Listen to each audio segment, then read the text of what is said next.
I went home and I hugged my wife and I literally cried. And I said, I'm sorry. For every time that you needed me, I wasn't there. Today, I gave everything to the company. I built my identity around the company, but they don't need me. And I realized something. Money, fame, and power are fleeting.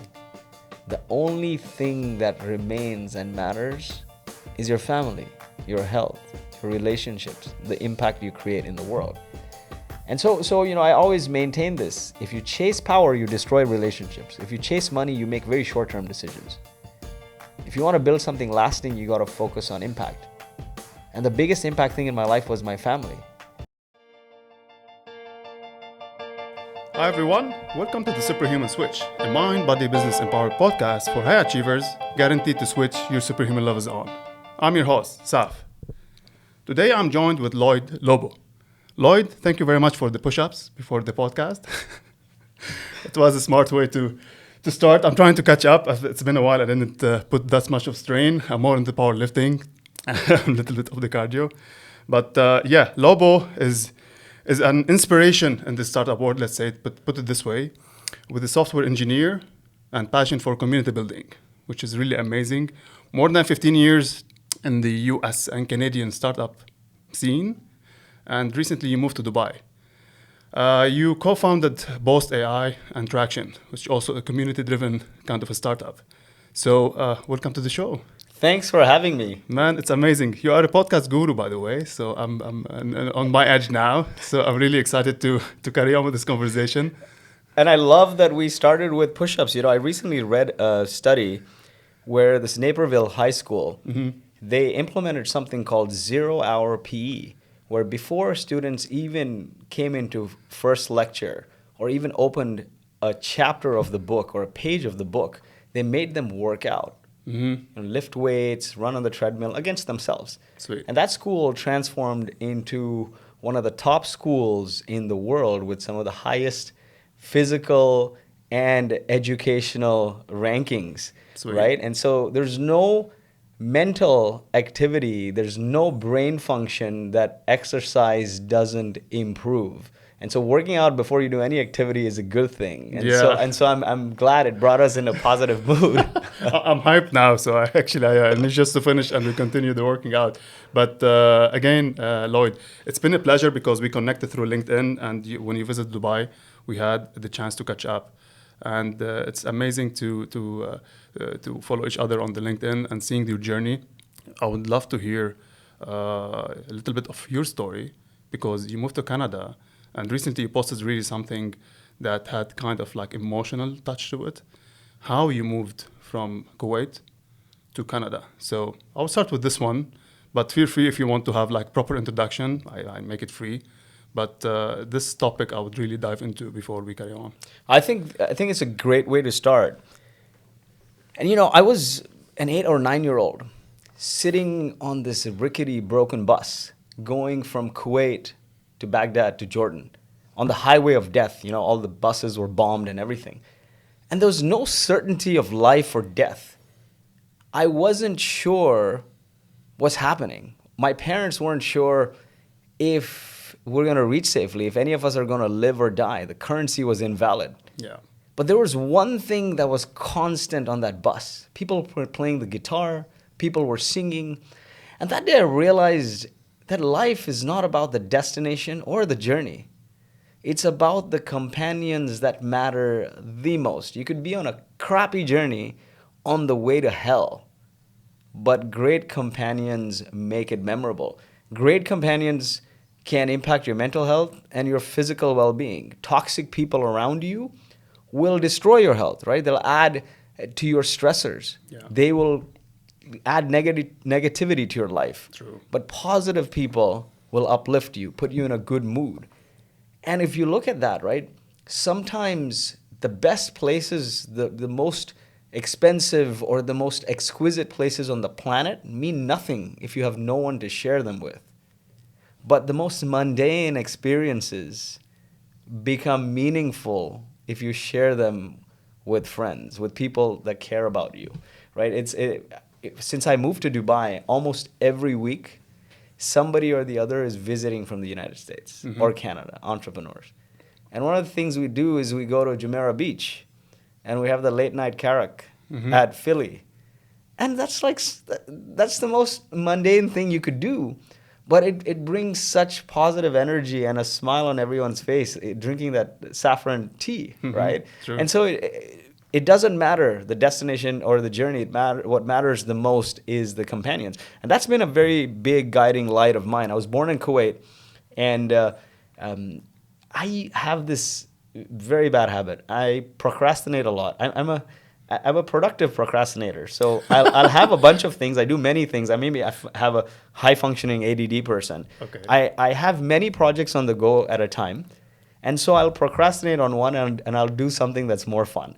But I generally procrastinate until the last minute on a lot of things. And then when it comes time to do it, then I'll pick some of the other things to fill my procrastination. So something or the other in those 5-6 balls gets done. And that's the best way to handle entrepreneurship in the early days. You're juggling many things. True. But anyway, so I used to study last minute. And I went studying for a math exam. I walk in and it's geography. And I'm like, I'm gonna fail this. I'm crying as a 9-year-old. Imagine you're trying to ask people to show me the answer. You've never done it before, but it's natural. You don't know how to cheat. I don't know how to cheat. I'm like, oh, it's over. And then a month later, my mom wakes me up and she's like, hey, I don't think you'll be able to go back to school. There's a war broken out. I think we need to evacuate the country. I don't know what's going to happen. My first reaction was, yes! My parents are never going to find out I failed. Oh my God, it's so naive. But then when it sank in, I realized, looking at the stress on my parents' face, currency is invalid. There's no security. Kuwait has been taken over by Iraq. And it was just chaos, right? People were looting. Shops weren't open. And so effectively, to evacuate the country, it was a huge communal effort. Yeah. Not only the communities and the Kuwaiti residents and the UN and everyone else, the countries like India, like US, but it started with sub-communities. Every building became a community. What is a community? You raise your hand, I have a problem. Other people say, yes, we experienced the same. Let's do something about it. Yeah. And I remember my dad, the first thing he did, because phones didn't work, right? Went down and he's like, looked around and there's other people in the building standing. And they're like, yeah, the war broke out. We don't know what to do. Then you start thinking about what are the most immediate things we need to do? Secure the family. True. So we're like, okay, we'll keep watch, right? I'll stand between this time with 2 other gents. Yeah. Then we'll rotate the security. Somebody's like, hey, we're running out of food, water. So we arrange it. My dad worked in the hotel, so he arranged that. So effectively, the community came together. Every building became a sub-community, and they arranged conversations with people, and it went upstream, right? And, that community outreach reached the countries, and they evacuated people. But that was a great effort of companions and community coming together to bring people to safety. So that was my background. After that, we came back to Kuwait, and a few years later, we immigrated to Canada. And so in '99, we immigrated to Canada. And after 20 years or so, I'm back in Dubai. But my journey, I studied engineering in Canada. Okay. My undergrad thesis was in collision avoidance on real-time vehicles, so self-driving. And it's a funny story. My professor offered us to do, me and my co-founder, in Boast, we were partners since college and everything. But she offered us to do PhD, and we're like, that's not our thing, right? And my first job actually out of college will surprise you as an engineer. What do you think it was? It was cold calling. Okay? So I graduated. That's an important skill, by the way. It's a very important skill. So when I graduated, I was always wanting to be an entrepreneur. Right, that was my desire. So I'd talk to entrepreneurs, people in business. I asked somebody, I think an uncle or somebody who had a business. I'm like, what's the most important skill? It's like sales. Sales is everything. From convincing your wife that you want to do this and you're not going to bring any money, to convincing customers, to talking to the press, to hiring people and convincing them to join for a lower pay. It's all sales.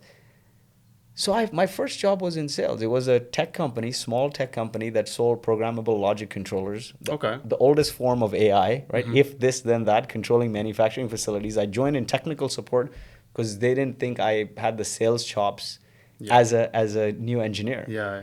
And through the month there or 2 months that I spent there in customer support, my job was just, I'm going to upsell anyone who calls me. So they called for tech support, they would end up buying something. Sweet. And then they moved me to cold calling. And as I look back through my journey last 20 years, it has been the most important skill, right? Convincing my wife, 12 years, 3 failed companies, 1 did well, but like keep going, right? She's paying the bills. To convincing people to join on the vision, right? For lower pay, to convincing customers that 2 guys in a bedroom in an apartment can do this for you, to even convincing speakers to come and speak at the traction or on the podcast. All of that is what? It's sales may be seen as a bad word, but you're effectively evangelizing people.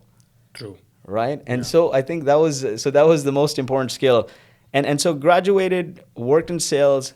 My wife, back then girlfriend, she was in medical school in New Jersey. I'm like, I have to move because this long distance is not working. She was also born in Kuwait, same background. You end up, I don't know how, through magic, finding somebody who's just like you. Amazing. And so I moved to New Jersey. I only worked at startups. That's the thing, right? I talked to an entrepreneur. He said, go in sales. And then since then, I only worked in startups. From like cold calling, went to doing sales, to then running sales, and then doing my own startup. Yeah. And the thing is, sales is such an important skill, especially when you want to do a startup, because you're not effectively selling. If you don't have product market fit, you have nothing to sell. True that. You are talking to customers, trying to understand their pain point, and trying to tell the team what to build. Then you're taking that back. They're giving you feedback, and you're taking, getting them to refine it. Same cycle. So there's this concept of renaissance salesperson.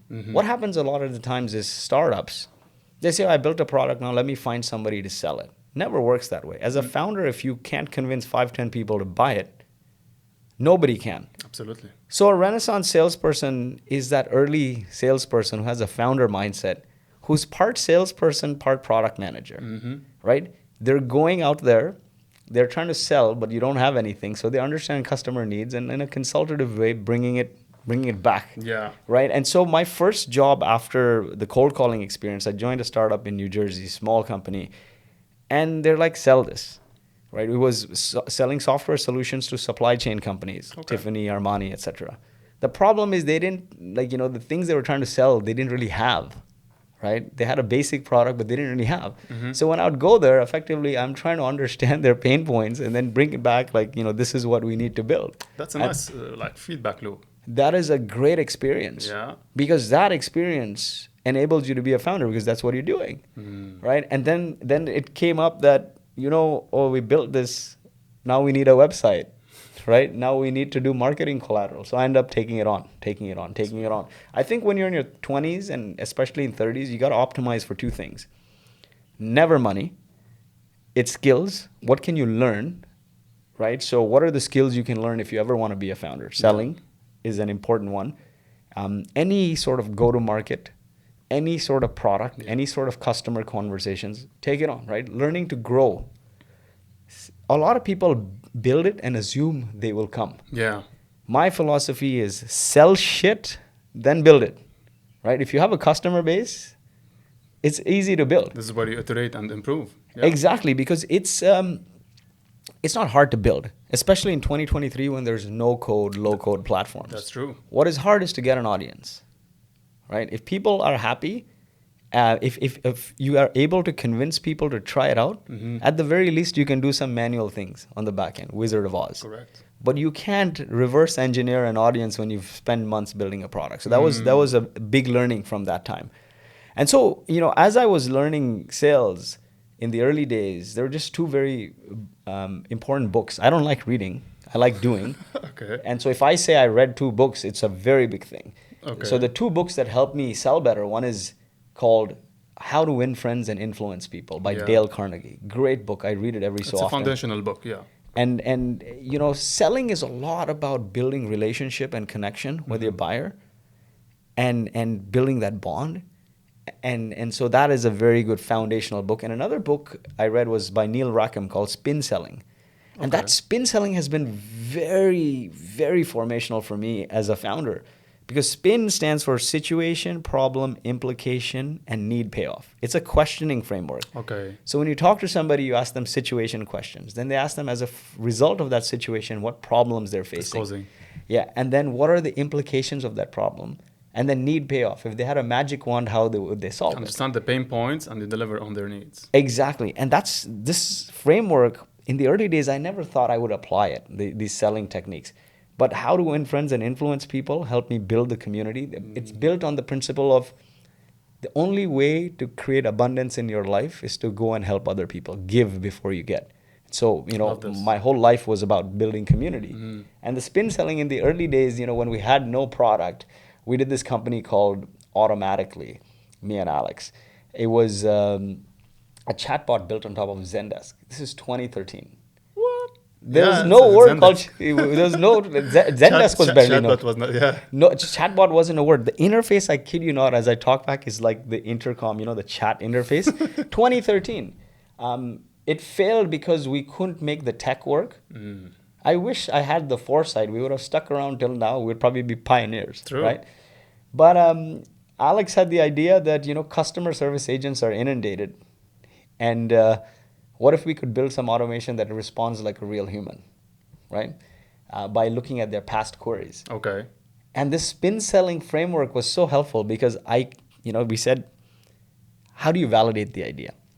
Like, the only way to validate the idea is go and try to sell it. True. Let's see if we can convince 10 people to pay us to try it out. So build a list of, you know, enterprise companies, customer service people in enterprise companies that are technology, customer service people in enterprise companies that are CPG. And I said, you know, let's see, both are big markets, but let's see where we're getting the ease of access. Yeah, exactly. Right? And the propensity to pay. Like, this is a framework to keep in mind. How do you figure out a market? Let's say you have 3 or 4 markets that you're thinking about and you're starting out. Well, you know, figure out, like, okay, enterprise CPG is one market, customer service reps. Get very specific. Customer service rep in a CPG company at a large enterprise. Okay. Right? That is one archetype. The other is customer service reps in a technology company in a large enterprise. You can also do startup, but, you know, customer service rep alone is not an archetype. It has to be customer service rep in this region, in this size of company, Specified, yeah. and the industry. All of that matters. So when you break it down, your niche becomes small. It's very important when you start and Focus on one laser specific niche. Be an inch wide and a mile deep. And then you put like contacts which you can mine, email contacts, LinkedIn contacts. You create a list of 1,000 and then start reaching out. And where you're getting the most traction pull, you go deep there. True. And so with Automatically, what we did, we started reaching out and we realized that the people who were all responding to us were customer service reps at tech companies. The CPG guys weren't responding. They don't care. They like, have it's their hard, own universe. yeah, it's hard to get a hold of them. Yeah. And so the spin selling helped. This is the email I wrote. I'm like, hey, I was following you on social media and you're an expert in customer service. I'm an entrepreneur building a solution to make customer service more efficient. Could you spend 15, 20 minutes of your time to share some advice? I'm not selling anything. Right? I just asked them for help. Nice. And they would get on the call, man. I've spoken to like Comcast's chief customer officer and like, right, all these big company CCOs, right? Yeah. Because I'm asking for help. I'm an entrepreneur looking for help to make customer service more efficient. I would love to get your advice on what we're building. Get on the call, you know, thank them. And the first question I ask is, have you ever been in a situation where your customer service agents are inundated with the queries they get and they can't respond? They're like, this happens every day. It's always. What problem does this create? And they're like, you know, they can't respond. They're behind. We're behind on our KPIs. Quality of the call, yeah. Yeah. And we're not servicing customers at a certain speed. The complaints pile up. The team is stressed. I'm like, what are the implications? Like, the team is burnt out. The customer gets pissed off. At the highest level when this goes, they start going on social media and tagging my managers, the CEO, and cursing at them. And this, like, you know, Go viral. It goes viral and it comes down on me. True. right? So situation, problem, implication, then ask if you had a magic wand, how would you solve this? They're like, if we had a magic wand, I wish something would just like sit on our shoulder and respond like a real human automatically. That's when we came up. The name of the company is Automatically. Wow. We have historical data, pull that data, respond like a real human. Love it, man. Right? This is the first startup idea, right? One of the first startup ideas we worked on. Yeah. And so we built this, and it worked. It was magic. The thing is, when we went to launch it, Salesforce, Oracle, like, hey, you can't integrate this on our platform. You need to go through security review. Okay. This is where startup hopes and dreams go to die. Security reviews. So we're like, geez, this is game over, finished. Yeah. What do we do? We can't build a customer service platform and get customers, right? We just built this. We need to get access to data, but no, security review, of course, right? You need to access their sensitive data. True. So we're like, okay, we need to pivot. This is where talking to customers goes wrong. In the rush and paranoia to pivot quickly, I knew the Zendesk guys. They were doing a conference. I ran to their event. I'll never forget this. And in San Francisco. And I go there, talk to their API guy, their partnerships person. I'm like, can I drop an app in your marketplace? It does XYZ. Showed him a demo. He's like, yes, drop it tomorrow. I'm like, oh, no security reviews? No, what is that? Zendesk at the time must have 15,000 users. Yeah. So we dropped it in their marketplace. And boom, overnight we had 3,000 people signing up. As soon as those 3,000 people signed up, the first thing they're like, make this stop. I'm like, what's going on? They're like, it's sending gibberish. So we're like, we change it to edit or approve. Okay. When we change it to edit approve, even then they're like, listen, it just doesn't make sense, the responses. And so it's not worth it. But more and more people are signing up. And that's when I realized customer development, talking to customers can go wrong if you pivot without talking to more customers in the new segment. We talked to all large enterprise customers. They had volumes of data. And data is the kryptonite for AI, right? Okay. Right? You make sense of data and then you respond. True. When we went to Zendesk, they had all these small businesses, 20, 30 employees. They didn't have historical data. Yeah. So we didn't have historical data, so this thing was responding gibberish. We were using case-based reasoning, looking at historical data, trying to respond. It worked in large enterprises. Like when we did JetBlue Turing test on Twitter, it was 90% accuracy. Yeah. When we came here, it's not even 50%. So the tool is applicable, and actually, obviously, it's acquired. The world is the future. It's not the future is happening now. We were envisioning it in 2013. Amazing. But if I knew then what I know today, the one most important thing when building a company is this. Customers want an outcome. They don't want software. Your job is to get them that outcome by any means possible. Customers don't want a gym membership. They want a six-pack. True. Customers don't want marketing automation. They want more leads. True. Your job is to get them that outcome. And so if I knew then what I knew today, I would have gone to all those people and said, hey, what are your most common questions? I know it's not working, but you've signed up. Yeah. And write the answers to it and launch it like a customized solution for everyone. And then whenever that question comes, it references and it responds like a real human. That's the earliest form of AI, but we were arrogant engineers. I'm like, if we can't make this work automatically, maybe we should move on to the next thing. True. But after, like when we did Boast, and Boast, by the way, is a fintech platform that leverages artificial intelligence to get companies money for research and development.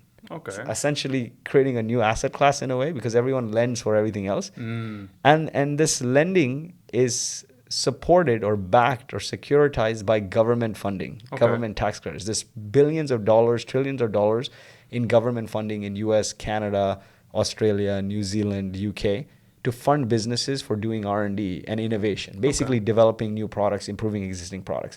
But anything government, what happens as entrepreneurs? You're thinking, oh man, it's a cumbersome process. It takes so long to apply. Bureaucracy on the systems. It's prone to frustrating audits, and you don't want to spend time in audits.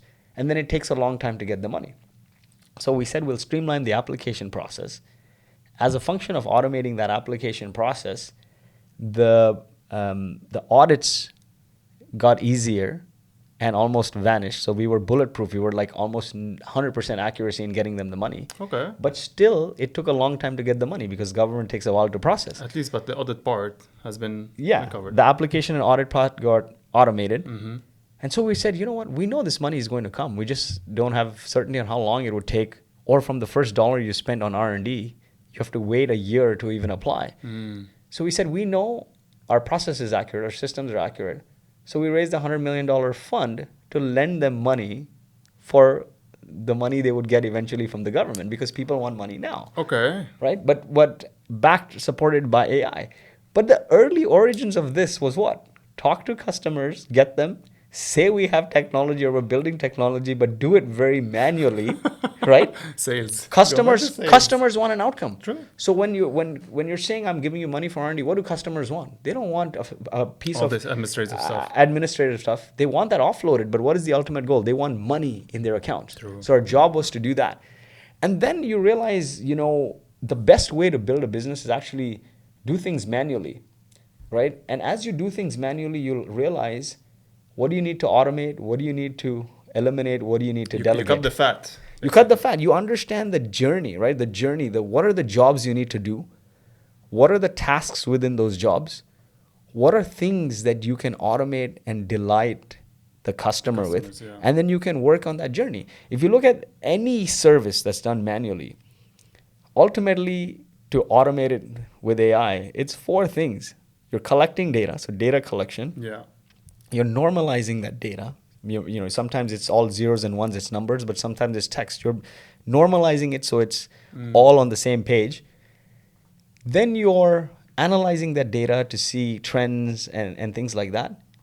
And then the last thing is you're doing workflow on it. Yeah. Right? So To data collection, process. data normalization, data analysis, and workflow. So I often find now that a great way to build a business is do something manually. Take customers, get them to pay you, do it manually, and then figure out, okay, do APIs exist? I can pull in data. I can write some code to normalize that data. I can analyze that data and then push it like to PDFs if it's filling a form or any other workflow, right? But a lot of people don't go that route. They're like, okay, let me just build software. And try to sell it. And try to sell it. And so, over a couple of experiences, so from that journey, Kuwait, Canada, did engineering, moved from my love to New Jersey. And that was the best decision, by the way. If all else failed and I didn't move to New Jersey to be with my girlfriend, who's now my wife, life wouldn't be where it is. Why? Because of the ecosystem of startup there? Because of my personal support ecosystem. I'm everything I am because I made that trip from Canada to New Jersey, from Toronto to New Jersey, and moved there because my wife has been my biggest support system. We have 3 kids. She manages. I did 3 startups that failed. She was by my side. When I wanted to move to Dubai, she supported that decision. So I think if I didn't make that decision, who you're with, right? Starting with this conversation, your companions matter the most. Who you're with can turn you into a rock star or can turn you into a peasant. So it's very important that you curate your companions selectively because your well-being depends on it. So did that, moved to New Jersey, worked at a startup doing sales. That sales turned into product management, figure out what we need to build. Then worked in sales leadership at another startup. And, that was a venture-backed startup too. Now, both these startups are venture-backed, and you can see the stress levels of the founders. Yeah. They're losing their mind, both of them end up shutting. But when I did this work in head of sales at another startup, and I saw how stressed the founder was, and I'm like, if I have to take this stress, then why am I in New Jersey? I should move to an ecosystem where, if you want to go and work in movies, you go to Hollywood. Back in the day, if you want to go and learn everything about startups, you go to Silicon Valley. True. So my wife was finishing med school. I begged her to move to Silicon Valley. And she's like, my whole family is here. There's no way. And we had so many arguments. We were going to get married at the time. And then I begged and she said, fine, I'm going to apply to one university. If I get in, we're in. Okay. And that was Stanford. It's impossible to get in. Luck has it, she got in. Okay. We moved there. And I quit that job, right? And with that founder. He was very stressed. And when you're stressed, what happens when the VCs stress you out? It's like all crap flows downhill. It comes on the employees. And he would say things like, I see everyone as a number. I see everyone as a lemon. I want to squeeze as much as possible. And there was one thing that prompted me to say, you know what, I think I'm going to go out on my own. I used to stay in the office till 8, 9 o'clock because my wife is in medicine, she's working 24/7, Yeah, right? yeah. Especially in So the every early visit. days. One day I started going home at 6 or 7. And after the second day, he emails me saying, hey, I used to like it when you're in the office till 9, 10. Your wife is in medicine, she's a resident, so she's working 100 hours a week. What's causing you to go home? My parents were visiting in town, Wow. right? They were visiting in town, and I wanted to spend time with them. And that's when I realized, like, I want to build my company, but I want to build a company that I want to work for. A culture that inspires people, it motivates people, it energizes people, it recognizes people. A company built on love, because people build companies, not the other way around, right? I fully agree. The job of a leader is to build, inspire, and motivate a team to deliver. Deliver is the output of building, inspiring, and motivating people. If you treat your people with love and help them grow, they'll treat your business with love and your business will grow. So I wanted to build a community-first company built on the ethos of things I learned growing up, right? Community and how we got evacuated from the war, community. My mom grew up in India, in Mumbai, in the slums. And anytime I'd visit growing up, she had 9 siblings that live in the slum, no bathroom. Like if you've seen Slumdog Millionaire, it pretty much looks like that. Yeah. And I'd ask them, like, why do you have random people staying here? Because Mumbai is the New York of India. Mm-hmm. And my grandfather would say the only way to achieve everything in life is to help other people get to their destination, right? Selflessness is the best long-term selfish strategy. If you help other people get what they want, you'll get everything you want. And the karma, the universe takes care of it. The karma always comes back. Today, all of his kids, they're all well settled.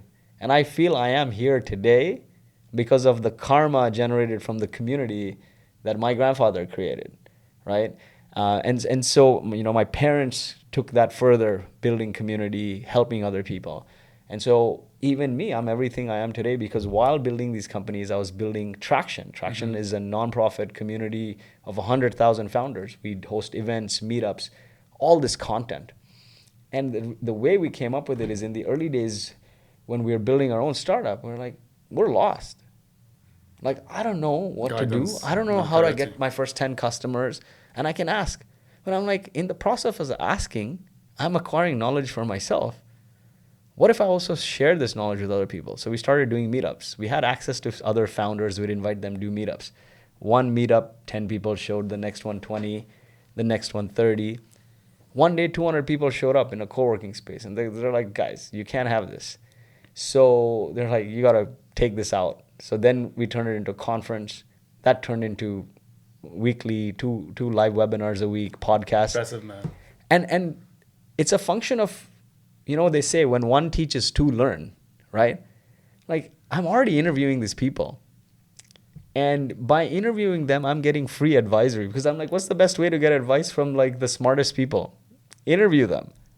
But now I can share. And back in the day, 2013, 14, podcasting wasn't a thing in the tech space. Yeah. Webinaring, like to share knowledge, like these things weren't a thing. And we were sharing this knowledge and we built this community. And I truly feel from our biggest customers to some key employees to even when we sold a majority stake in Boast AI to PE, the PE also came from that community. Wow. Literally, they found us and like, who's running this community? And they said, hey, do you want to be a venture partner, join our venture partner network? I'm like, no, I have a company to run and this is what, they're like, what does your company do? And I said, yeah, we lend money to companies for R&D. We're automating government inefficiencies and giving companies money for R&D. We're basically selling $100 bills for $20. And they're like, hey, can we invest? And so me and my co-founder spoke, and my co-founder is like, listen, being on a journey and seeing so many venture-backed companies and you being a part of venture-backed companies, bring a VC who's going to control your destiny and make it a zero-sum game, meaning like you either become a unicorn or bust. True. Is not my idea of success. And my wife's like, listen, if you do another venture-backed thing and it fails, right, you're getting a job at like the government. And I was like, oh, geez.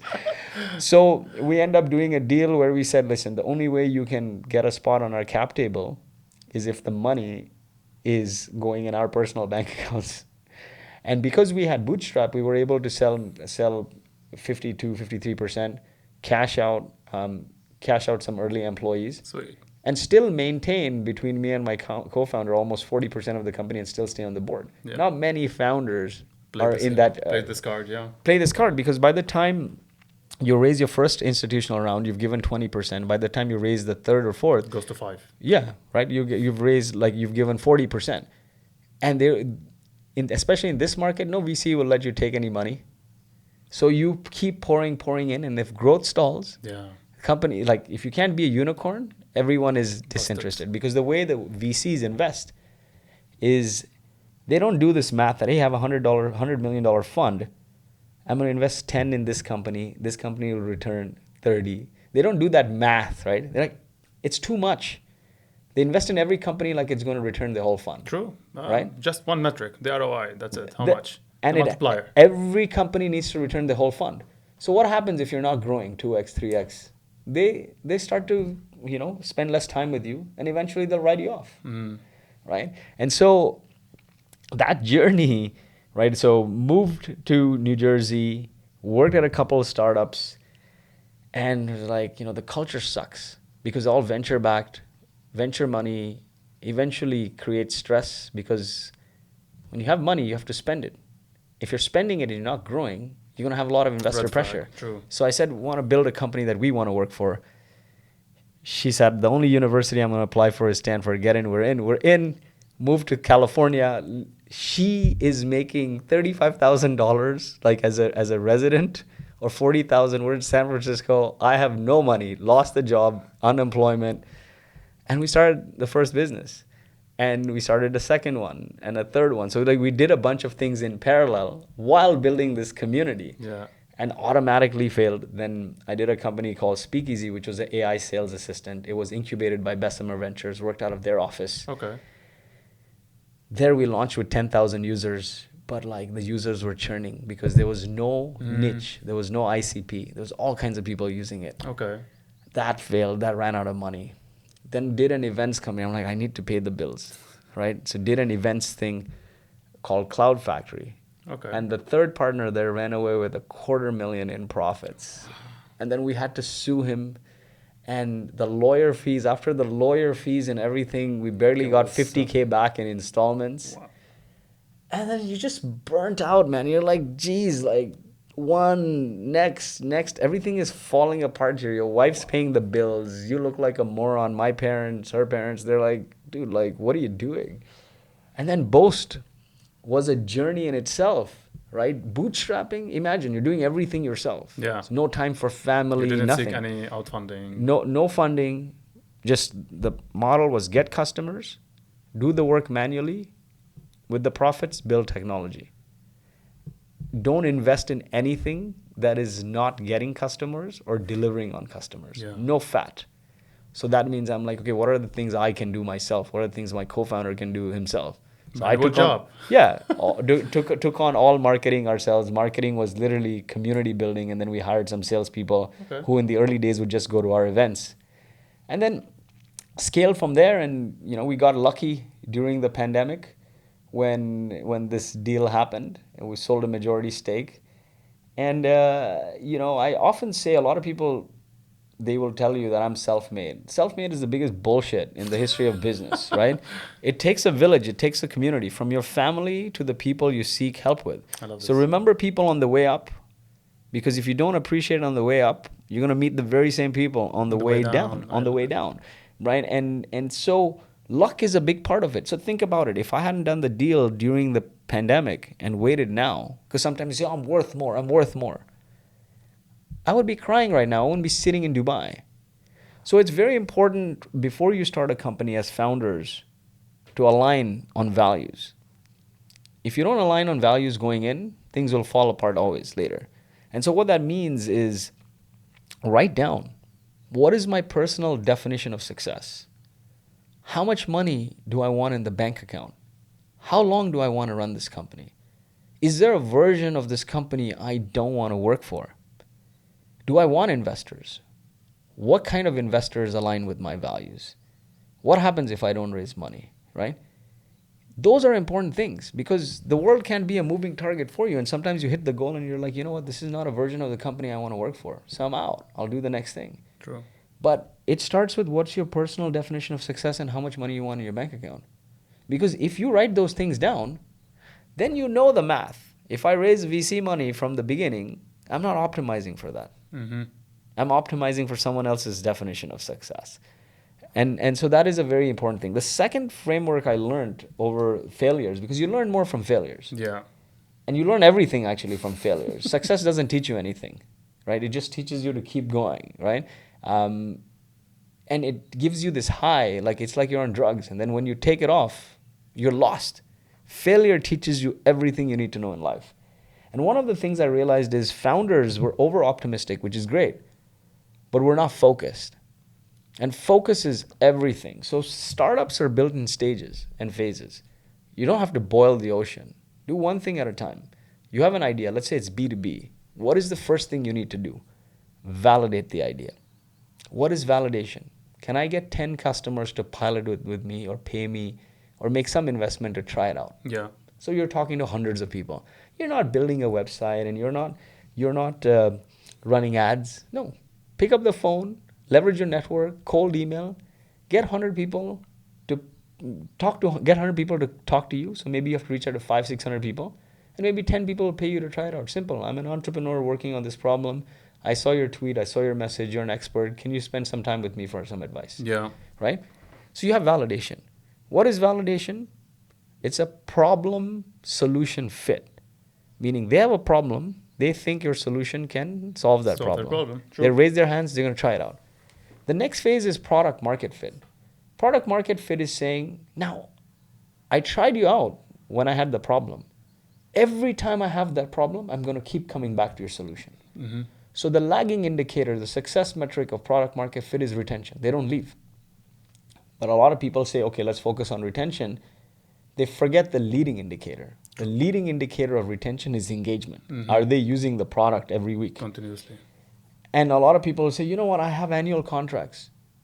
I don't care about your annual contracts. If you paid me annually and you're not using it, I know they're going to churn, right? And so watch the engagement. Engagement is very important.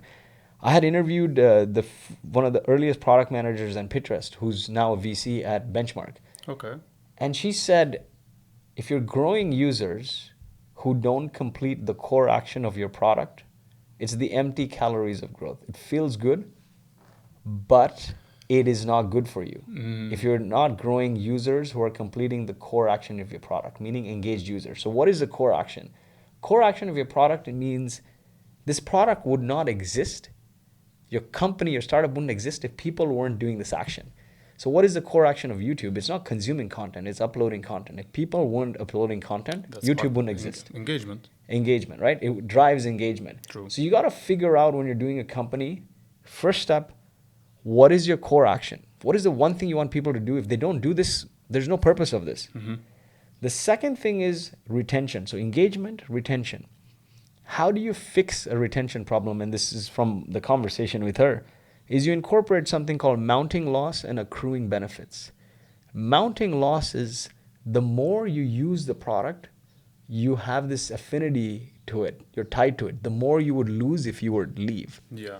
So mounting loss example could be you build your following on Instagram or LinkedIn, and now all your network is there. If you leave, you'd feel empty. That's true. Or you build a product with like half a dozen integrations, and that product is giving you all your insights. Like maybe say like, you're using QuickBooks to do your accounting. Mm-hmm. You've integrated it with your expenses and you've integrated with your payroll and everything. Yeah. Now to rip out QuickBooks, you've lost all that data. Or Salesforce is the perfect example. You have all these integrations, years of historical sales data. It's a pain, right? So that's mounting loss. Yeah. Accruing benefits is the more I use the product, the better it gets. Like you use Facebook, the newsfeed gets more and more relevant for you, right? So make sure you're growing users who complete the core action of your product. What is that action that without which the product wouldn't exist? Okay. Make sure you retain users, incorporate mounting loss or accruing benefits or both.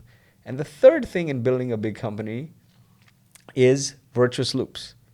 Virtuous loops are things that take you over the edge. You have engagement, you have retention, but now you have this viral. They're bringing like people in. flywheel of like Flywheel, right? Some of the biggest companies on the planet, from Dropbox to Airbnb Amazon, to Pinterest, Amazon, HubSpot. have virtuous loops, right? What is a virtuous loop? A great example of a virtuous loop is you find something, you share it with your friend goes into the product, they like it, they see a few more, they activate it, and they share it more. And repeat. It's creating this flywheel, Yeah. right? And so those three ingredients. So in terms of going through this journey of building a startup, you validate 10 customers to pay you to try it out. You get to product market fit. The lagging indicator of product market fit is retention. We talked about how you can fix retention, mounting loss, accruing benefits. The leading indicator is engagement. We talked about how you need to design your product around the core action that needs to be completed to drive engagement. Now, once you have product market fit, meaning people keep coming back and using your product and they're not leaving, what is the next step? The next step is figuring out go-to-market fit. One repeatable, scalable channel. Now, if you've built in your product market fit a virtuous loop where people are coming and inviting, then it's great. That is your one repeatable, scalable channel. But not every product is inherently viral. You can't just say share it. Own channel. Yeah, you can't just say share it. It's not going to activate, right? True. A great way is like Zoom. It's an inherently viral product because anytime two people need to engage, when two people engage and it makes the experience better for both the people, that's an inherently viral product. Calendaring, right?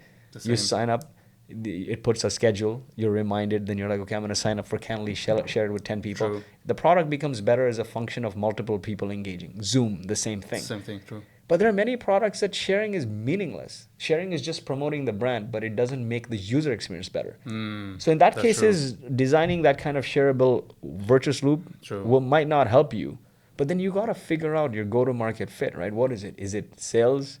Is it community? Is it ads? Whatever it is. I share an example from Speakeasy. So we built this AI sales assistant, and Hiten Shah, famous angel investor, founder of Kissmetrics. He was an advisor. He comes to the office and he's like, hey, show me your marketing plan. What are you going to do? And I show him this slide with like 19 things, right? Like sales, SEO, content, community, cold emailing. He sinks in his chair like this, and the team is standing, 12 of them. And he goes red in the face and he's like, you're going to fucking fail. And I'm like, you get started no matter who you are. You can be the second coming of freaking God. But when somebody says that to you in front of your team, you lose it. Yeah. And I'm like, what is going on? I'm like, why? He's like, if you do so many things and you're mediocre at all of them, you're going to die. But if you figure out one channel and focus on it, you will explode. And this is 2015, right? Yeah. But still, you have to experience all the channels to see which one will stick. Which one will stick. And the framework for also testing channels is the same way like I talked about figuring out a market, right? How many people is going to reach? What is the effort involved? And what is the impact? Yeah. That's it. Very calm conversation. And so then I said to him, the only channel that's working is cold emailing people. But it's not quite working, so I'm trying all the other things. He's like, how much data are you sending? I'm like, I'm sending 50 emails a day. He's like, send 500 emails a day. Yeah. Jam more data. Get to a conclusion, right? And that was a key learning, because by the time that all happened, the company almost ran out of money, right? Too late. Too late, but it's a very expensive, important lesson, right? You figure out that go-to-market fit. The way you figure out what channel you're going to invest in, pick 2 or 3 channels that you have expertise in. Yeah. Maybe it's cold emailing, maybe it is community, maybe it's event, and figure out what is the reach, how big is this channel, how many people can I reach out, what is the impact, what is the financial impact, what is my confidence, and what is the effort involved, right? And you may realize, oh, you know what, I'm a startup, I need to get 10 customers by the end of next month, so 2 months. Doing SEO is not going to get me there. It's a long game. True. Doing community is not going to get me there. So what is going to get me there? I don't have money to run ads. So the effort is high. I got to bang the phone, man. I got to get on the phone. Yeah. I got to call people. I got to beg them. I got to plead them. I got to do. So that will guide your decision. Your skill will guide your decision on how you're going to move. Yeah. But you may be a great growth marketer. And you're like, you know what? I got this technique that I can leverage from the product, our existing users, and open up their book and get them to share. And for each share, I'm confident that I can activate 20% of the people. True. Go roll with it. Yeah. Test it out. Have Double two down. channels that you can bet on. If one fails but other is getting traction, Alternatives. you can test and move on quickly, right? Now, Mike Tyson says, everyone has a plan until you're punched in the face. True. Move fast, iterate fast, and keep going. Real entrepreneurs ship, right? It's a funny thing, but real entrepreneurs, they ship. So a lot of times we pontificate and we think and we plan and we come up with this long... Overanalyze. Nothing. What? Create a landing page. The way to build a startup today is use Bubble. Create a landing page, or use any no-code platform. Create a landing page and blast it out. Throw it out and see the traction. At least the acceptance of the idea, of the concept. Exactly. So we talked about what is validation. 10 customers pay you to try it out. We talked about product market fit, where you expand the cohort. They're all staying. They're staying because they're engaged. They're completing the core action.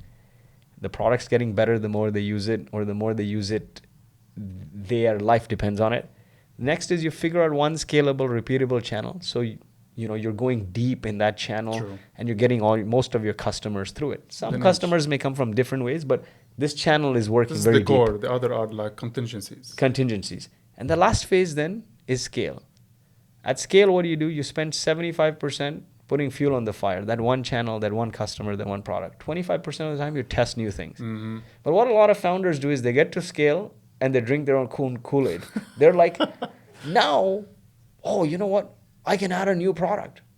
I can launch a new market. I can figure out a new channel. Yeah, the fundamentals are not fixed yet. They have to go back. You have to go back to the same framework. Validate that new thing. Take it to product market fit. Take it to product channel fit. If you say, you know what, I'm going to launch in the UK now. You've raised $20 million in funding and you spend $2 million launching in the UK. No, you freaking hire somebody internally, or just promote somebody internally to handle that. The operation. Get 10 customers to pay you to The try same it cycle. out. Same cycle. Same And that's where people fail. And so there's each of these inflection points. At validation, you're maybe 50, 100,000 in revenue if you're a B2B company. At product market fit, maybe you're $500,000 to $2 million in revenue. That's another inflection point, going from 50, 100 a year to $500,000 to $2 million to $2 million a year. Yeah. At product channel fit, you're 5 to 10 million or 3 to 5 million. That's another inflection point. Mm-hmm. And then at scale, you're over 10 million. And any time as a founder also you make this journey, right? At validation, you're an individual contributor. You can have the title CEO, but you're sending the emails, you're editing the podcast, you're doing everything yourself. True. At product market fit, maybe you've learned the playbook, so you hire one person, you become a manager. Mm-hmm. You're not a CEO still, you're a manager. At product channel fit, you go from being a manager to being a VP, right? Because what happens is, first you're doing the work yourself, you're hiring individuals to manage it, Yeah. and you manage them. Then that team grows when you get to product channel fit. You're hiring a manager to manage the individual contributors, and you're the VP managing. Still involved in tactics. Of course, you have to. Still involved in tactics because, the brand is not important. Demand generation is important. Keeping the clients is more important, so delivery is more important. You're more tactical. Retention, yeah. When you get to scale is when you become a C-suite. Now you're not focusing on tactics. You're focusing on strategy. And every founder needs to make that journey. IC to manager to VP to C-suite. Validation, product market fit, go-to-market fit. From the trenches and to the scale. desk. So to the desk. So a very long intro. I think I went through Man, the I whole love it. journey It's- like a monologue. Whatever you say, when I mentioned at the intro that you're an inspirational founder because you went into the trenches based on the background and you went through the failures and the success through multiple basically fronts, especially when it comes sales operations, community management, and all the failed startups. And when you mentioned the word luck, I totally disagree on this point because luck is a fact of a lot of things you've done. And the timing was perfect with the right person who's basically standing there, which is you. That the timing though, I have this debate with a lot of people who say no, luck is when opportunity meets hard work. Mm-hmm. But I can't ignore the three things. So if opportunity meets hard work, when I was doing automatically, it was a lot of hard work. And if I persevered, I would have built ChatGPT today, right? I would have built Intercom today. When I did the sales assistant, I worked like a dog. I did not work like a dog. I did everything. True. If I persevered, and I would have freaking built like a sales bot, which still doesn't exist. I would have owned a market. It just so happened that the third time it happened. So I think luck is, in a way, you become the sum of the goodwill you put out. Sometimes you have to go through the journey. You do get lucky, by the way. Building a company is a long slog. It's not a lottery. If you think that, oh, I'm going to go and spend 1-2 years and do it and I'm going to get very rich, once in a while it might happen, like Instagram. Mm-hmm. But if you go with the expectation that you're going to get very rich, you're going to disappoint yourself. So the best thing is to just internalize that this is going to be a 10-year long slog of misery. And you may get lucky and that long slog is not so long for you, right? And it ends.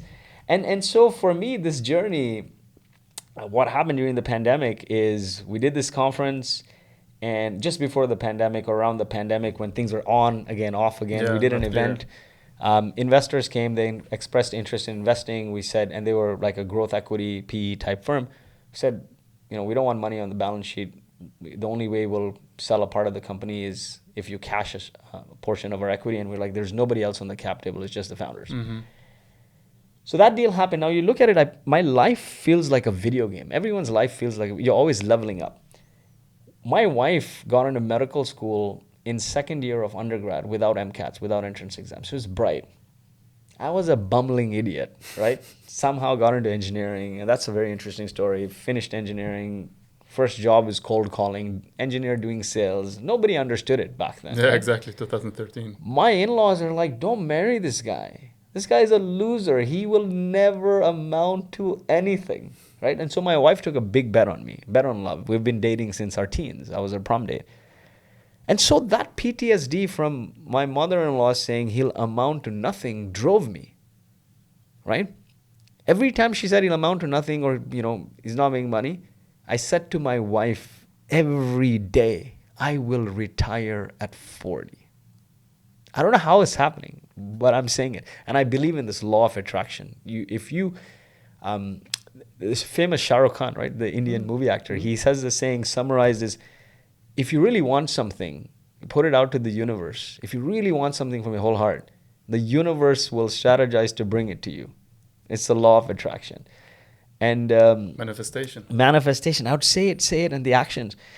And in some way, doing the Traction podcast and building that community, I've talked to thousands of entrepreneurs. There's one thing that ties all entrepreneurs together, successful entrepreneurs, is they have a burning desire, burning anger, like this burning vengeance to change the status quo, to right a wrong, to prove the naysayers incorrect. They're seeking retribution. It's common, man. It's common, right? This whole anger. Nominator. And you know why? Because if you look at J.K. Rowling, right? She got rejected, became the best-selling author. True. Like many, many cases like this.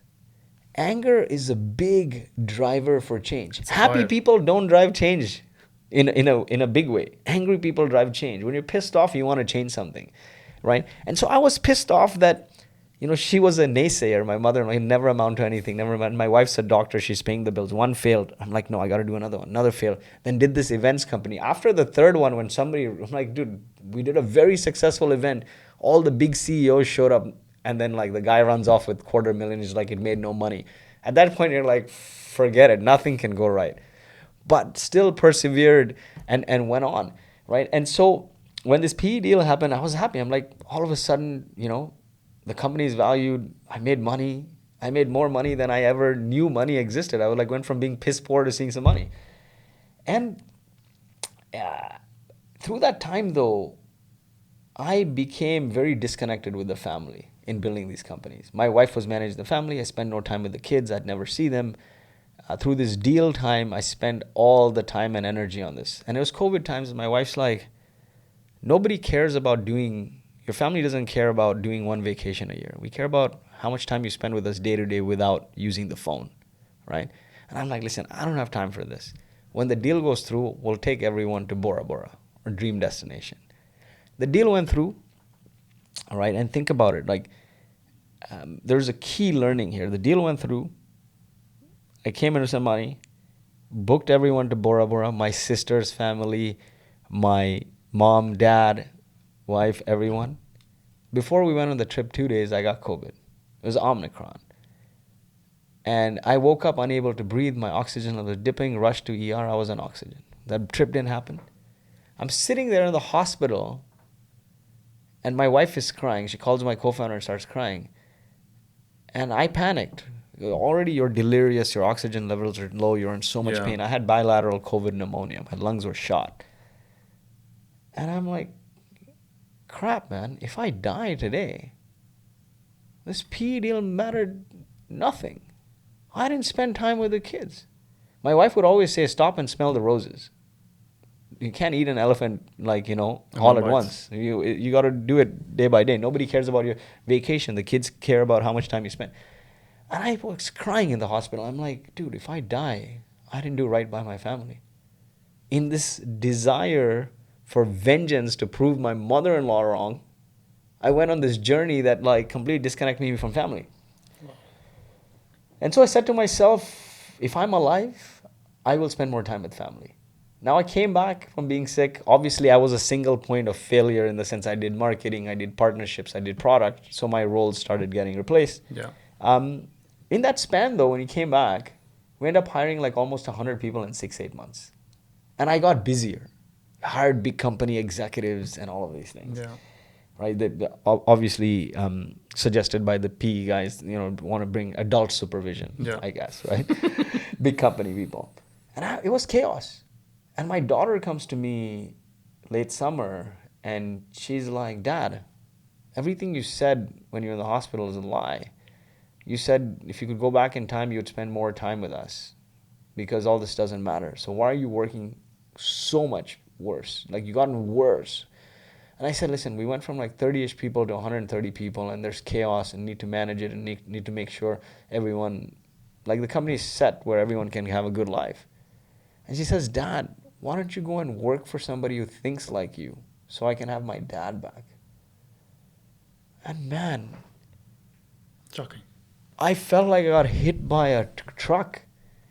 A few weeks later, we had our third kid, Zane. He was born. And for the third time, when my wife went into labor, I'm not in town. I was at a business meeting in Austin, and my phone was kept like that, covered.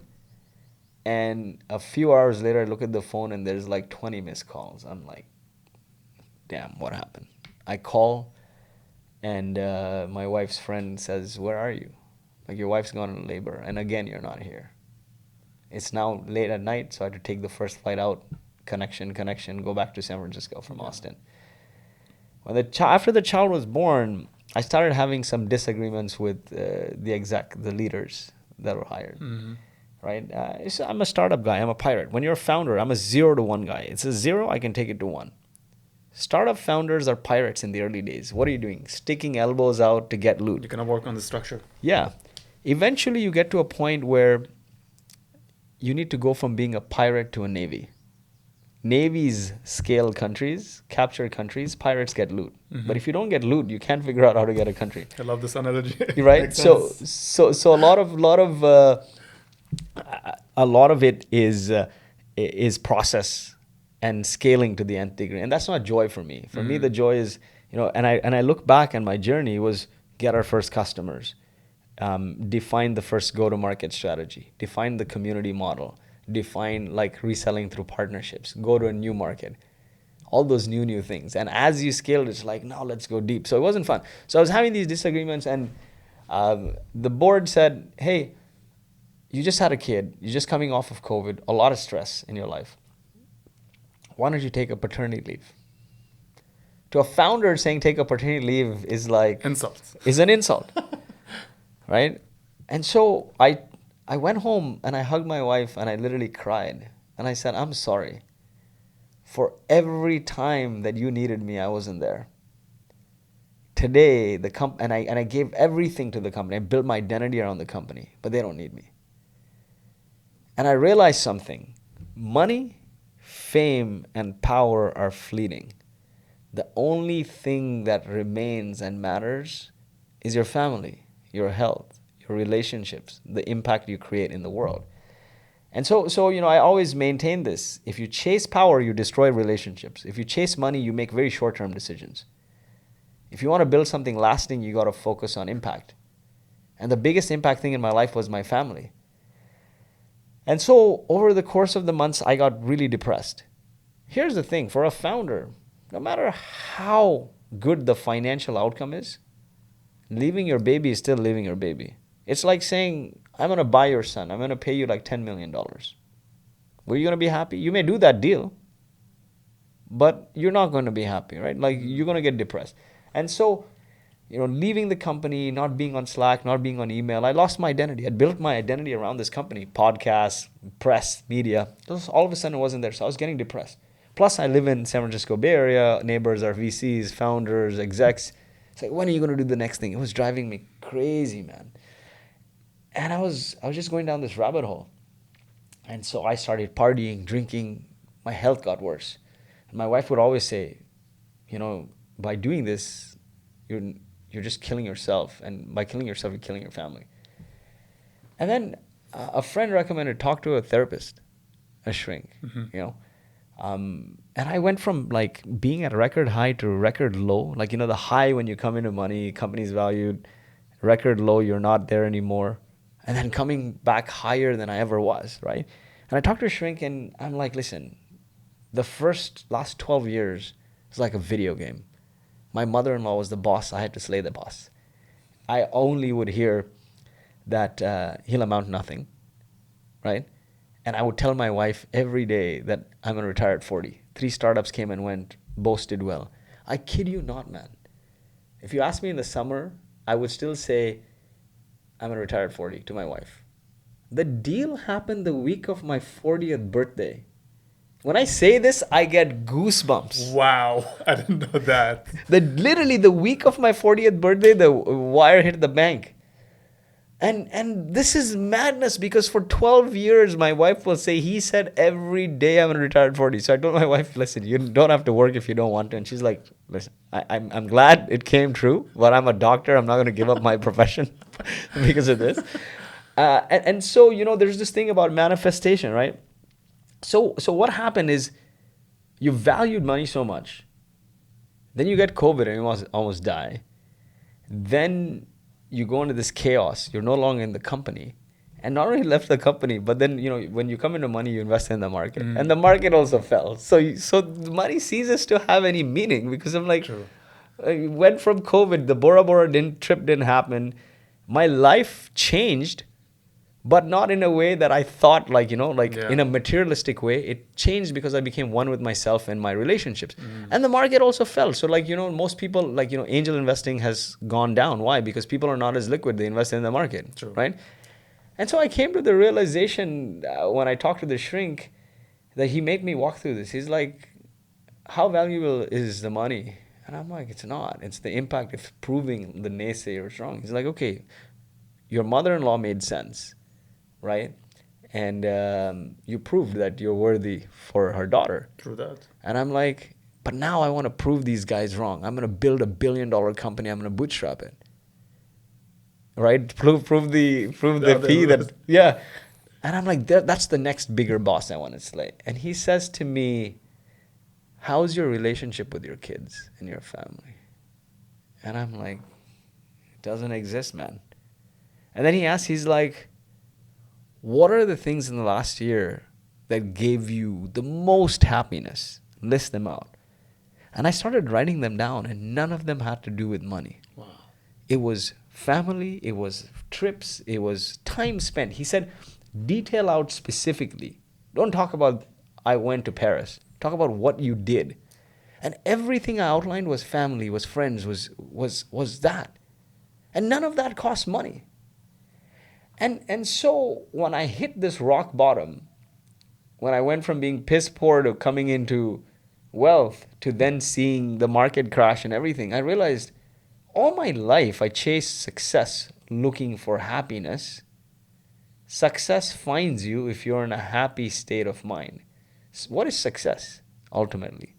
Freedom to do what you want, where you want, when you want, with whom you want. That is success. Love it. And so my wife called me and I was in Barcelona, and she's like, we've been going to Dubai frequently. We have a lot of family there. Let's give it a chance. Let's go to Dubai. She did it just for me. I know it because I love this place. Being born in Kuwait after 20 plus years, coming back to the Middle East, being in Dubai is a community vibe. And she's like, I'm in Barcelona. I'm like, what do you want me to do? She's like, go to Dubai and see if you can sort it out. And Dubai is a land of convenience. So I came from Barcelona here on a Sunday. By Friday, I had my investor visa, Emirates ID. She had only two requirements: sort the visa, Yeah. get the kids in school. The kids were waitlisted at the school, but through my traction community, I know the Canadian consulate, they connected me with somebody who was a board member in the school. The waitlist was cleared. Amazing. One more sales learning applies here. Why I rushed. Time kills all deals. Right? If somebody expresses interest and you take too long, they lose interest. That's true. My wife pretty much grew up in the United States, right? Since the time she was 12. Now, she said, obviously with emotion, if you want to move to Dubai, we'll move to Dubai. Go and figure it out. I went from Barcelona to Dubai. I had to come back the following weekend because I had a friend's wedding anniversary. I'm best friends, and we had a part in there. So now, constraints lead to creativity. I got 6 days here. In 6 days, I put every wasta on the planet that I knew, traction community, this, that. The visa, people are still surprised I got it so quick. I was sitting at a bar in like the Emirates ID, and it was delivered. And then when I went back, she's like, it's that easy? And what had happened was 2 months before, we had spent a whole month here during Ramadan. And let's talk about manifestation. I just kept saying, I think we're going to move. We're going to move. We're going to move. Since I left the company, we're going to move to Dubai. You're so into your aura is like linked with the manifestation. I love it. and so we spent a month here, and I showed her all the convenience, right? Didn't bother her, organized everything. So now that she's here, she recently said to me, we'll move back to the US when the kids are 18. I'm like, that means we're never moving back because Zayn is 1 year old. Yeah. Because Dubai, so my quality of life has 10x since I moved here. Amazing. And I say that because, in the West, America, Canada, you live to work. You build your identity around work. You work 60, 80 hours a week. I was always told from the time I moved from Kuwait to Canada, if you go to a job, go half an hour before, stay an hour later, right? You pay income tax, you pay sales tax, you pay property tax, you give up a lot. You build your identity around this work, then the rest of the time you spend commuting. Yeah. Busy life, like it's work about work, consumes more than 50% of your life. Commuting, because nobody can afford to live downtown or close to work, so they commute or take the bus, and it doubles the time. That's true. You drop your kids, right, from activities. Then you do grocery shopping on the weekend. Maybe you have time for one family dinner outside. Yeah. Sunday, half of Sunday, you're preparing for the week ahead, right? You take 30-year mortgages, right? You take more loans to pay more things. And you just burn out. You have just enough energy because they give you 2-3 weeks vacation to take a vacation. You go and do to an all-inclusive resort. You overeat, overdrink. And you retire at 65 and you die at 78 because you're chasing, right? And what I realized after coming to Dubai, and we can put this before-after photo, is my quality of life 10x'd. What creates freedom? Like I said, success is freedom to do what you want, when you want, with whom you want, where you want. What creates freedom, though, is time. Money is only important if money can buy you time. Dubai makes time accessible to everyone because services are cheap. Everything is delivered to you and it's not cost more. True. If you want gasoline delivered, you use Kafu. It's the same as going to a gas station. True. They bring it to you. You want any service done, whether it's a Groceries, Cairo, food, groceries, everything is delivered. There's no significant upcharge. That creates time in your day. Plus the nanny help, which is like most people, they kill each other, couples, when you have more than one kid or any kids, especially if you're busy as a wife's a doctor, husband's an entrepreneur, you got 3 kids, you're killing each other if you don't have. So that help creates time in your day. Mm-hmm. So as a function of having extra time in my day as I moved here, what did I do, right? I started working out. It's a very, You become the sum of the people around you. Everyone around me is fit. Everyone around me is working out, walking. So start working out. And doing that very consistently, eating clean, hanging out with friends, all the positive things started happening in my life because I have more time, so I can hang out with friends and relatives and cousins all the time, laughing, joking, even the simplest things, right? Having like tea, going on Jumeirah Beach for tea at night because I have time, right? Working out, starting your day with working out. All those things like improved my mental health 10x, improved my physical health. And if you see at 32, I look older than I do at 42. I've seen the picture, and it's a real inspiration, and I love because a lot of engagement around the journey, Yeah. how you took it. But I'm sure that also with the quality time, because I've seen some of the cool stuff you're doing with the kids, and the dancing. Dancing with the kids, like do things that bring you joy, right? So I said all my life I chased success looking for happiness, and I realized success finds you if you're already happy, right? And so what does that mean? For me, it is spending time with friends, right? Eating, talking nonsense, hanging Jumeirah Beach. Like new people keep visiting here because if you're positive, more people come to you, right?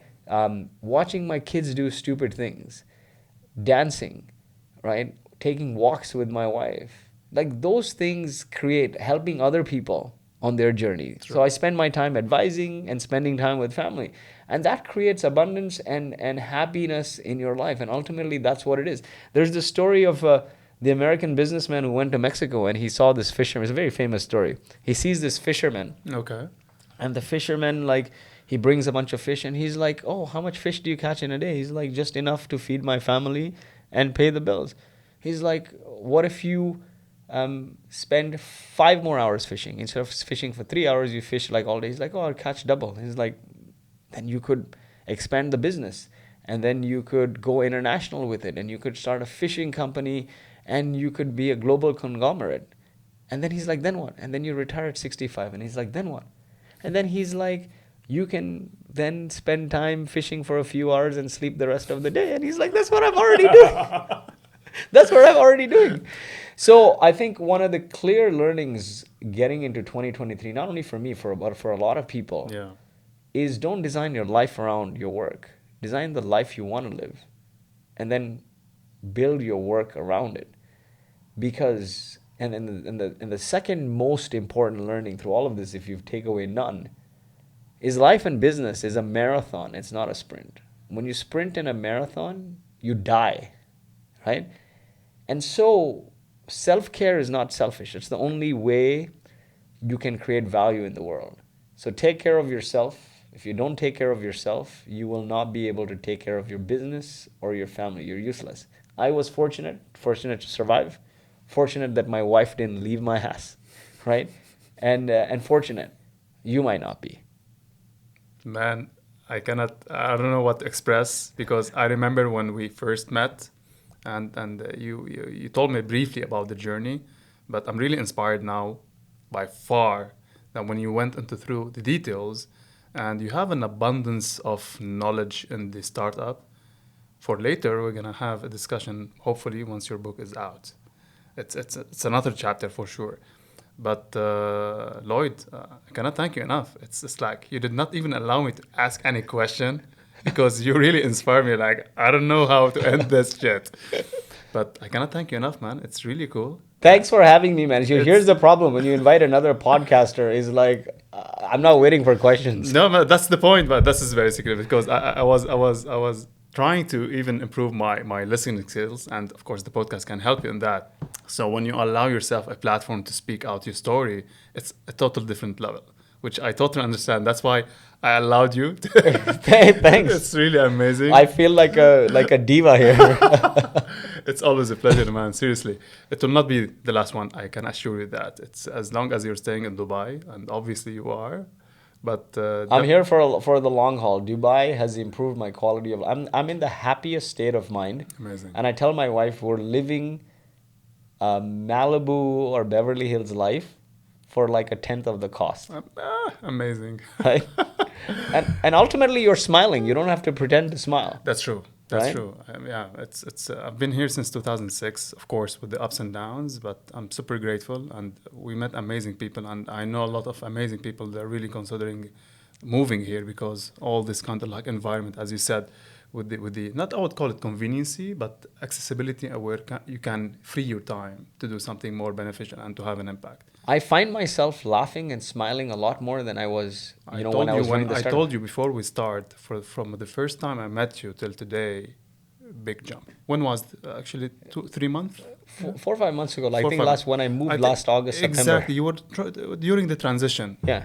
Big difference. So keep You- going, You're man. you're smiling, and one of the most important things I think in keeping and helping that transition is having a ritual, right? Mm, I wake up in the morning. The first thing I do is thank something good that happened the previous day. It could be a event, it could be a meeting with friends, it could be anything. yeah. And then as soon as that happens, I play Eye of the Tiger from the Rocky movie and I bang out 50 push-ups.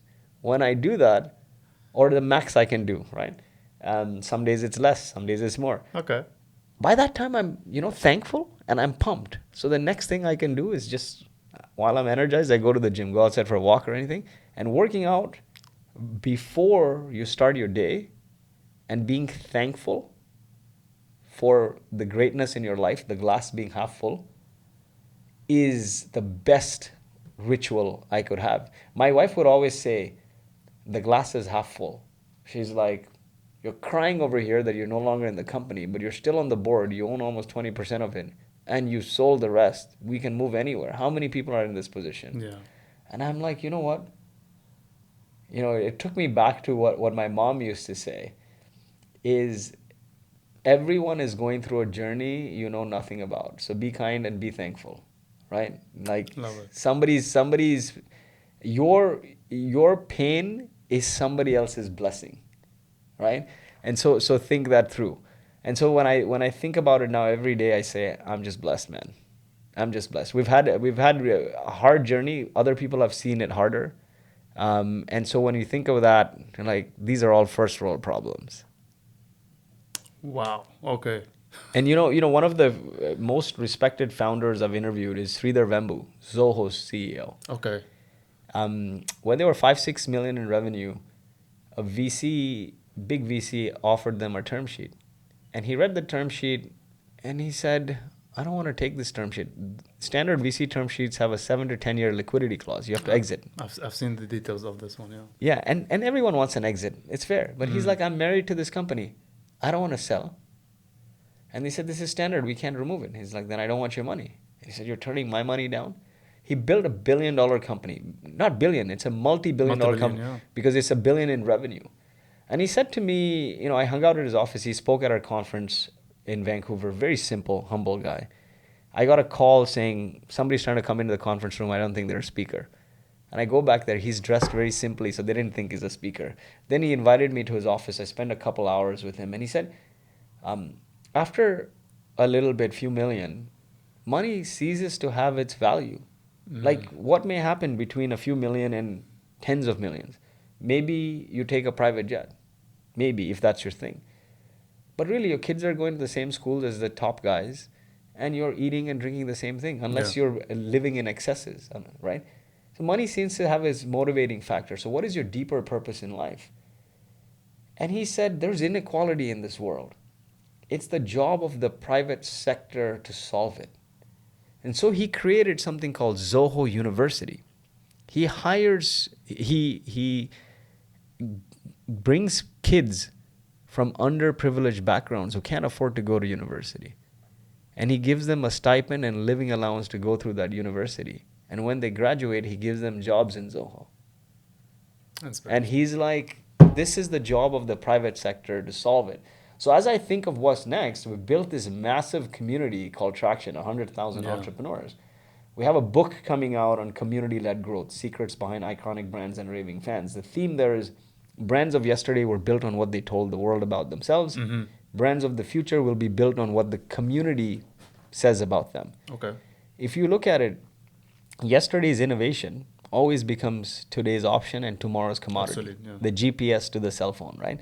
You couldn't get your hands on it then it became an option. Now it's a commodity. True.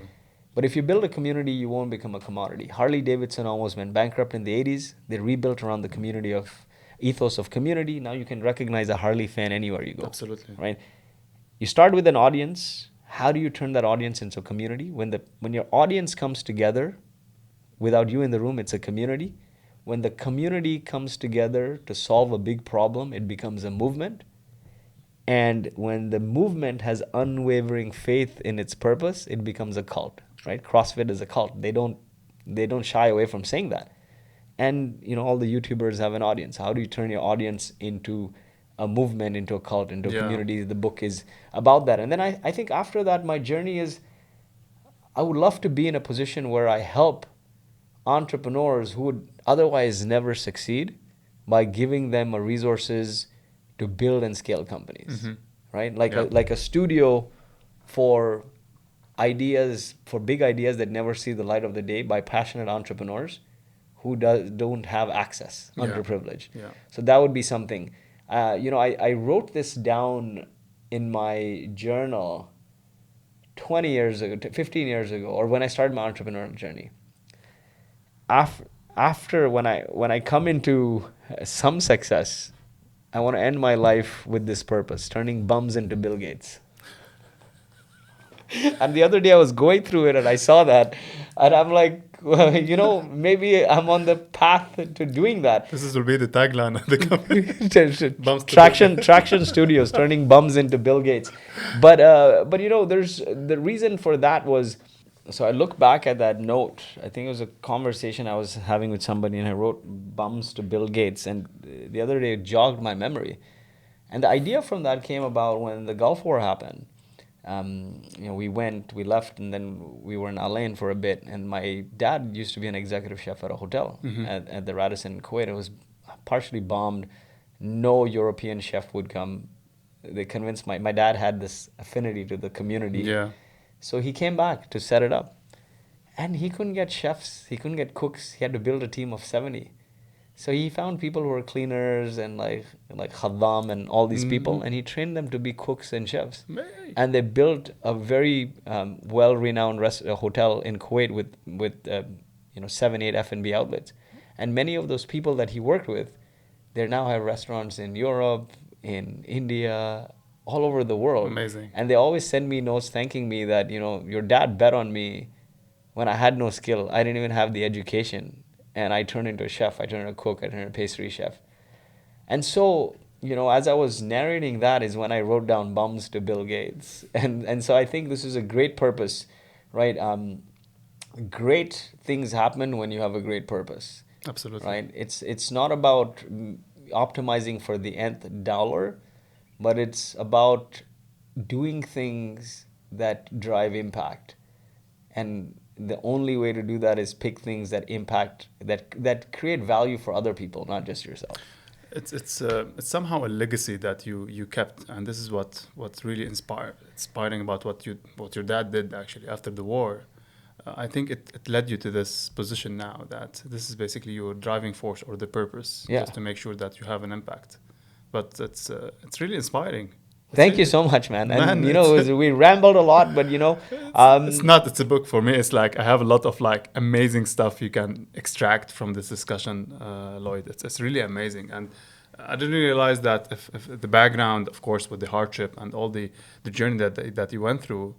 It's again, I will bet on you that it's not a luck, and I'm sure that what you are aspiring for, which is amazing, also, it's really needed actually, especially now. What's happening now and the whole ecosystem, especially in this part of the world, you will have an amazing footprint. I have zero doubt in that, seriously. I think you become the sum of the goodwill you put out there. Exactly. Right? So keep putting out the goodwill and keep focusing on being around things that make you happy. The universe will take care of it. Pleasure having you, man. It's great pleasure, man. Great pleasure. It's really nice to have you here. Thank you everyone for tuning in. It's an inspiring conversation with Lloyd. Please follow us. We are on your favorite podcast. Thanks to my son who's helping me on the podcast editing. That's amazing. Yeah, he's getting paid. He's not cheap. He's getting paid with rent and food. I hope it's that. No, it's like there is a plus, but I'll not mention that not to, as a child abuse. But special thanks for everyone who's commenting, and I'm receiving amazing feedback, and I'm doing my best to keep improving on the show. So, Superhuman Switch, get your switch on. Lloyd, pleasure, Get your man. switch on. Great pleasure. Thanks for having me.